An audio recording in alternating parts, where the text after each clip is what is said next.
Pernahkah Anda berpikir kalau kotak hitam putih kecil yang sering banget Anda scan setiap hari, itu sebenarnya bisa menyimpan bahaya besar? Ya, selamat datang di ulasan kita kali ini, di mana kita bakal membongkar habis bahaya tersembunyi dari sebuah teknologi yang mungkin sudah terlalu kita percayai. Bersiaplah, karena info ini bakal ngubah cara Anda berinteraksi dengan dunia digital di sekitar Anda. Coba deh ingat-ingat sejenak kapan terakhir kali Anda nge-scan kode QR.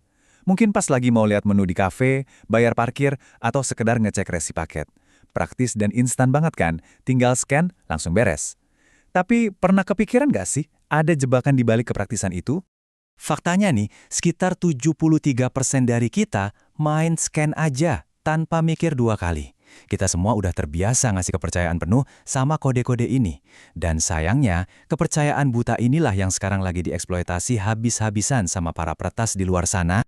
Biar kebayang skalanya, ini bukan cuma teori ya. Data menunjukkan kalau rata-rata ada lebih dari 11.000 deteksi kode QR berbahaya setiap harinya. Bayangin aja, 11.000 jebakan ditebar tiap hari secara diam-diam di seluruh dunia.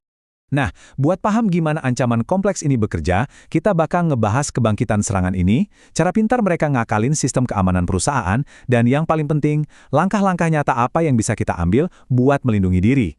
Oke, langsung aja kita masuk ke bagian pertama buat kenalan lebih jauh sama monster jenis apa yang lagi kita hadapi ini. Namanya quishing, gabungan dari kata QR code dan phishing. Gampangnya, quishing ini tuh ibarat kuda Troya versi modern.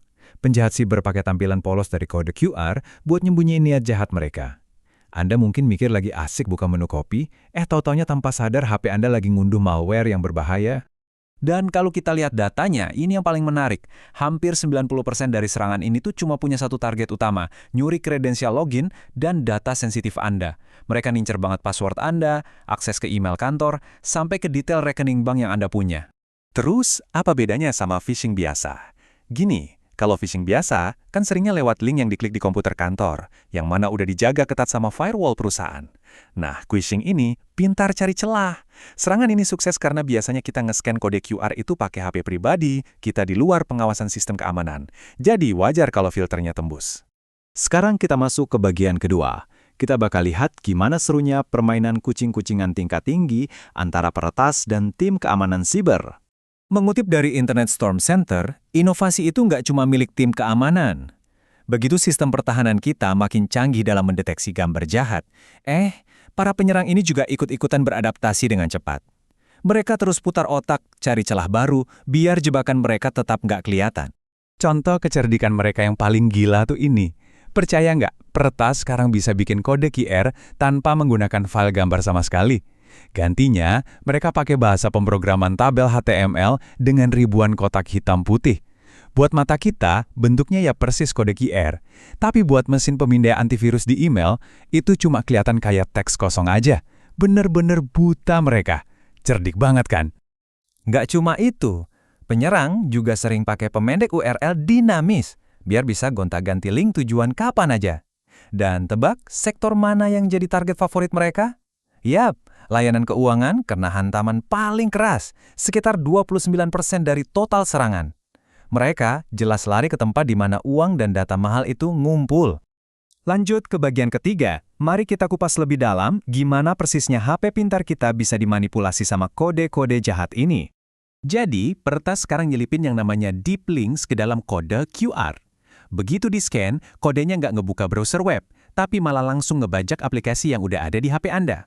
Mereka bisa memicu aplikasi kripto buat transfer dana tanpa izin, ngambil alih akun WhatsApp Anda, atau bahkan iseng masukin link meeting berisi virus ke dalam kalender kerja Anda. Dan yang lebih seram lagi, kode QR ini bisa maksa HP Anda buat langsung ngunduh aplikasi bodong. Ini otomatis ngelewatin semua penjagaan super ketat dari Google Play Store atau Apple App Store. Aplikasi palsu ini, yang sering nyamar jadi aplikasi pembersih HP, bakal minta izin ekstrim, mulai dari akses ke kamera sampai ngintip memori penyimpanan Anda. Di bagian keempat ini, kita bakal lihat kalau semua teknis yang kedengarannya kayak fiksi ilmiah tadi sebenarnya benar-benar terjadi di kehidupan nyata. Ancaman ini nyata dan ada di mana-mana. Di Florida, ada penjahat yang nempel stiker QR palsu tepat di atas meteran parkir buat nyuri kartu kredit.